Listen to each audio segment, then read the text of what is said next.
What's up? This is Robert from Existence First. It's been a while since the last spiritual self-defense class, but things are ramping up again here in Santa Clara, so I think I'm going to restart these. In any case, today's talk is going to be very short. It's just a quick book review of Extreme Ownership, which is that book you may have heard of by Jocko, Willink, and Leif, Babin about their tours in Iraq as Navy SEALs. And it's actually a business book, and they take lessons learned from their missions in Iraq and they apply it to the business world. Concepts like communication, teamwork, discipline, all sorts of things like that, right? Systems. And that book caused me in turn to start researching Navy SEALs, right? So then I've been watching all these History Channel shows, and then I watched American Sniper, which is a film about Chris Kyle, who was a very, very skilled sniper in the Navy SEALs, right? He has over 160 kills in when he was in Iraq. Like he helped he helped prevent the deaths of a lot of American soldiers and Marines and whatnot. In any case, what's the point that I want to make about all of those things? Okay, first of all, the book Extreme Ownership. I listened to it on Audible. I didn't read it. Okay, I listened to it, but I listened to the whole thing, and I did it on my way to work. I would definitely recommend this, and why?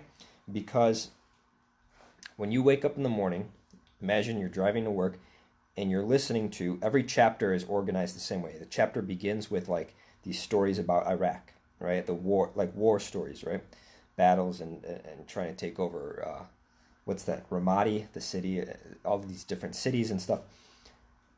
So you start the morning with this like really eye-opening perspective on the world of like, wow, this is what combat is really like.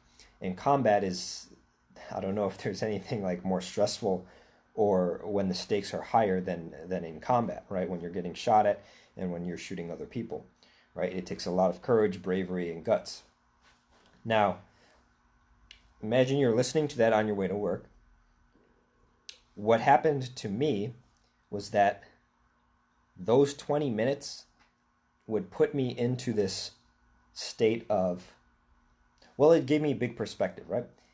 And suddenly all of these small problems and squabbles over emails and, oh, this deadline is passed, and oh, the report is not the right format, and oh, I lost, I spent 2 hours, but then the computers shut down and it didn't save, and I lost my 2 hours of work. These complaints that people have in the workplace.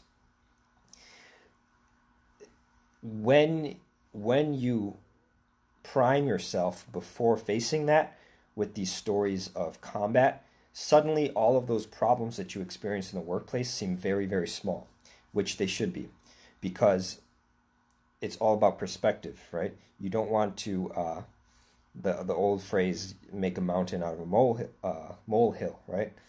You don't want to take something small and view it as too big, right? But that's what you're going to do. Naturally, you're going to zoom in if there's nothing else demanding of your attention. So once you take into account these other, these other facets to existence, although they might be extreme, there are still situations that are capable of being experienced. And because they're capable of being experienced, they deserve to be included in the set of possible experiences a human being can go through. Chris Kyle said it very well. That's the sniper guy. I wrote this down on my board over there. It says he was being interviewed after he returned, and he said, "For the most part, the public is very soft. You live in a dream world. You have no idea what goes on in the other side of the world. The harsh realities that these people are doing," referring to over in Iraq.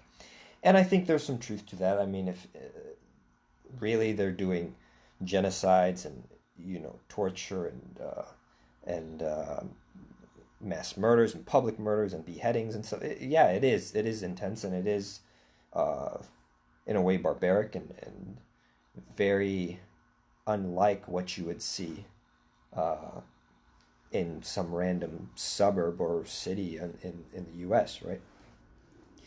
So this notion of being soft, right, is what I gathered from him, right? So that's one. So that's one point that I want to make. The other point I'll make before I wrap this video up is the training, right? So to become a Navy SEAL, that training, first of all, fascinates me.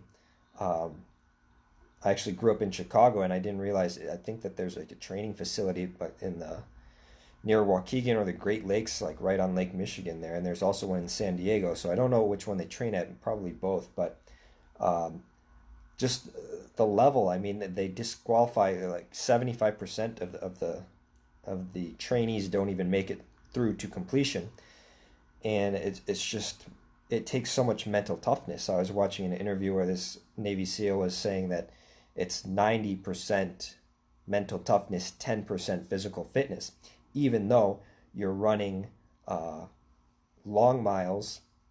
By the way, if you know Dan Bilzerian, he went through that training, I believe, twice. If you watch his interview with what is it, with Joe Rogan, he went through it, I think, at least twice. But for some reason he didn't enter into the Navy SEALs. But it's really intense. I think you get like 4 hours of sleep or something ridiculous like that through the whole week. And while you're sleep deprived, you're in the cold. You go in the you have to lay down in the water when the waves like rush over you and make you feel like you're drowning, and all sorts of like just mental toughness things. But I think it's appropriate because if you watch some of these documentaries of what these troops actually achieve on their missions, when secret missions and rescue missions and stuff, it's ridiculous. Like there's these, go search on YouTube of Navy SEAL rescues or something, and you'll see that there's been like humanitarian workers that go from the United States, they go to like Africa and they try to help the hungry or something, and then they get captured by these like these armed tribes or whatever, and then these criminals, the captors, I guess you would say, they demand a ransom, right? But the U.S. doesn't negotiate with they don't pay ransoms. So then they have to send in the Navy SEALs, and the Navy SEALs come in at night so that they're undetected. They like parachute in like 2 miles away or 3 miles away from the target. Then they hike to the target at like 3 in the morning, like 4 in the morning. They get there, and then there's when everybody's sleeping, then they like infiltrate the building, fully armed with night vision goggles, and then they like shoot the bad guys, and then they bring the hostage back and put the hostage in a helicopter, and then back to the United. Like it's insane the level of skill and guts that it takes to pull those things off. Not to mention the execution, correct execution of the steps, having a system in place, knowing ahead of time what you're going to do, what's going to happen, all that stuff. So that being said, there's a sad ending to the story of Chris Kyle, which you may or may not know. Now, Chris Kyle, I think he was from Texas, and he was recognized as an American hero after he toured Iraq multiple times and really helped out the troops. Now, when he came back, he was actually trying to help this other guy who was also a veteran. He was in the military. I don't know what branch, but this other guy didn't really have it all together, especially emotionally. He was struggling, and So Chris Kyle took this guy to the shooting range, just to kind of, I guess, to shoot off some rounds and to and to help this guy, like, I guess, like kind of like counseling, right?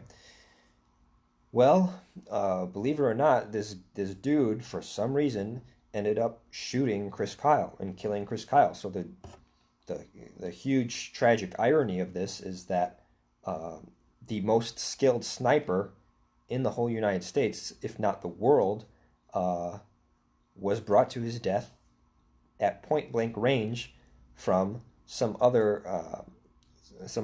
military veteran that just couldn't keep it together emotionally, right?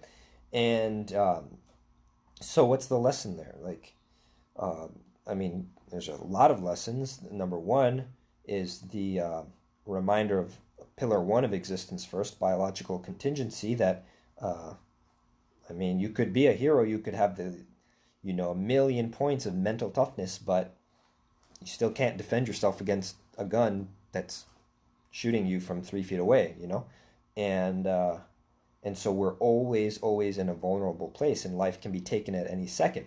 It's only when people buy into these false ideas that that life is forever or that life is guaranteed. When they buy into those false ideas, that's when they suffer, when it's taken away. And they're like, oh my gosh, this is so bad, right? Oh my gosh, coronavirus, I could die. Well, you're going to die. That was part of the deal that you implicitly signed when you came out of the womb, and enter this world as a human being. You didn't enter this world as some sort of, X-Men mutant. You're a human being, and people don't realize it. They live their whole lives not realizing who they even are, like what form they're existing in.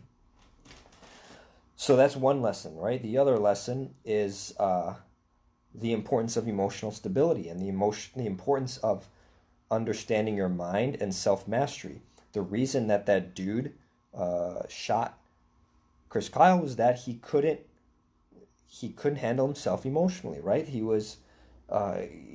probably had negative thinking. I don't know if he had PTSD.